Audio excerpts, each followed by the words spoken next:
Hi, I'm Kyle Baltic, Executive Vice President of the Florida Chamber Foundation.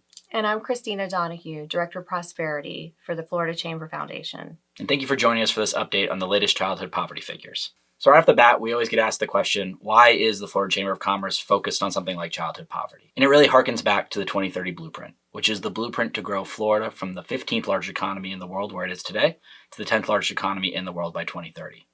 And we know it's going to take a holistic effort across our economy, which means focusing on things like transportation, education, and of course, our quality of life pillar. And one of our goals in the quality of life pillar is cutting childhood poverty in half by 2030. And while we're well on our way to that goal, we want to update you today on what it looks like in the state of Florida and how the business community can partner with us moving forward to achieve this goal. So Kyle, recently new data has been released showing that childhood poverty rates are actually declining in the state of Florida. Can you share with us some of the rationale behind those trends? Yeah, so at a state level, we've declined by almost a percentage point this past year. So we're sitting at 16.9% of children in poverty, about 714,000 across the state of Florida. And that's success. We're trending in the right direction. And I think one trend we want to keep an eye on is that childhood poverty is still extraordinarily concentrated. Something that I'm sure you have heard us talk about over the years is that 15% of our zip codes actually house half of all children in poverty. And that's still the case. So as we look at a really targeted approach to addressing these challenges, we know that we need to go into those zip codes that have the greatest concentration of poverty and understand, what do those challenges look like? What are those resources that are needed? And how can the business community come together to deliver thoughtful and targeted actions? We are noticing, though, there are some trends with the 65 and older population. Can you share with us a little bit more about what those trends look like as well? Sure. So poverty across the board was down in nearly every age category in Florida. The only one where we start to see a slight increase was actually in the 65 and above population. And that wasn't actually the greatest surprise to our research team. See, 18 and under, that's going to largely be attributed to their parents' earning potential and income. Obviously, 18 to 64 is primarily your working class. But 65 and above are those individuals in retirement. And we know costs have risen pretty dramatically over the past few years, not just in the state of Florida, but nationally. And what we're seeing is that those individuals that may be on fixed income or maybe on retirement in that 65 and above category have likely been having to leverage more of their savings over the past few years than they've had to in the past. And that's causing a little bit of a constriction on the amount of income that they have to spend moving forward. So that's probably some of the reason you're starting to see that increase by just a slight bit here in the state of Florida. And Kyle, if you go to the floridascorecard.org, you can actually take a look at your county level metrics and check out how the poverty situation is in your neck of the woods. For instance, if you take a look at Gadsden County, that area has the highest levels of childhood poverty really in the state. And right around the corner in Wakulla County, you can notice that they're seeing the lowest childhood poverty rates. And Christina, I think it's such a valuable tool to point out the floridascorecard.org because it doesn't only give you a sense of where you are, but it gives you a sense of those trends as well. And we've made it very easy to understand. If a figure's in the green, it's trending in the right direction. And if a figure's in the red, it's trending in the wrong direction. So you see an area like Franklin County, they actually had the greatest improvement when it came to childhood poverty over the past year.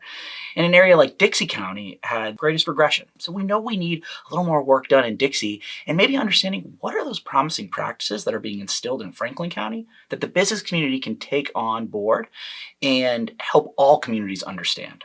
And if we take a look at some of the trends in the new reporting data, we are noticing that there are some indicators revolving around housing. Kyle, can you share some of those trends that's happening in the housing market? Sure. So look, when we look at childhood poverty, we work on a 10 root cause system that I'm sure many of you have heard of before. Everything from childcare, transportation, healthcare, housing, and it goes on. And I think the one that's getting the most media attention these days, not just in Florida, but around the country, is that story around housing.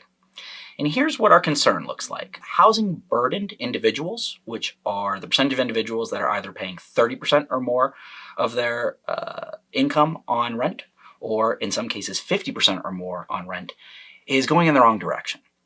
And right now, the typical renter, the median renter in Florida, makes just over $51,000 a year. Yet they're spending almost $1,600 a month on rent. Now, that $51,000 is not your take-home pay. That is your income. So you have taxes, but when you're considering you're spending upwards of $18,000, $19,000 a year on rent, and that's just one piece of the equation, taking up 30%, 6% of your income. You're not factoring in yet your transportation costs, your childcare costs, your grocery bill. It can be difficult to get by. Now, I want to give credit where credit is due. A lot of good work is being done here in the state of Florida. Live Local was one of the largest housing packages passed in the nation. It was done here in Florida just last year. So there is positive momentum when it comes to reducing that burden and making more affordable and attainable housing across the state of Florida. But it's really something we got to keep our eye on going into 2025. So another thing, Kyle, that we want to obviously take a look at is how we are competing against our competitor states. You want to share a little bit about how we're trending as well? So we base it back to 2016. That's the start of the Prosperity Project. Some of you may know our president and CEO, Mark Wilson, actually testified before Congress in 2016 on the importance of addressing these challenges around childhood poverty. And what we see is that it was kind of a turning point here in the state of Florida. We are not only outpacing our competitor states, but our rate is actually dropping faster than the US. Now, we're not quite at where the US is at today. We're sitting at 16.9% of children in poverty, the US sitting at 16.3%, but we've dropped 6.4 percentage points over that time period. Again, faster than places like Texas and New York, and we're at lower rates than Texas and New York. You see both of them kind of stabilizing out as we continue to drop, but we're dropping faster than the US. Now, this isn't to point back to everything is perfect and everything is being done right here in the state of Florida, but what I think it does show you is that we are starting to institute the right investments, the right policies. Exactly. We are on our way, and very encouraged by the recent data report showing that we are seeing a decline across the state. However, we still have a tremendous amount of work to do, and we're so incredibly appreciative of the community partners, business leaders, policymakers across the state who are really taking the initiative to change the trajectory for so many of our young people across the state. And as we continue our initiative, we are looking forward to partnering with more of our business community. Yeah, whether that's becoming a statewide advisory board member, which is really not only helping fund the work that we're doing, but providing their thought leadership throughout the year, or county or zip code level partners or root cause level partners who are taking this research, this data, this analysis, this understanding, partnering with fellow business leaders, scaling those promising practices that we're seeing around the state and putting them back into their community. There's an avenue for anybody. So if your business cares about childhood poverty, much like the businesses that you're seeing on the screen right now, I would encourage you to get in contact with us and email that email at the bottom of the screen, Christina Donahue, who can get you engaged in the work that we're doing here in the state of Florida. So thank you again for taking the time today. This is one of the most important issues that we're dealing with throughout the year. And we look forward to partnering with your business in 2025 as we continue to work towards cutting childhood poverty in half by 2030.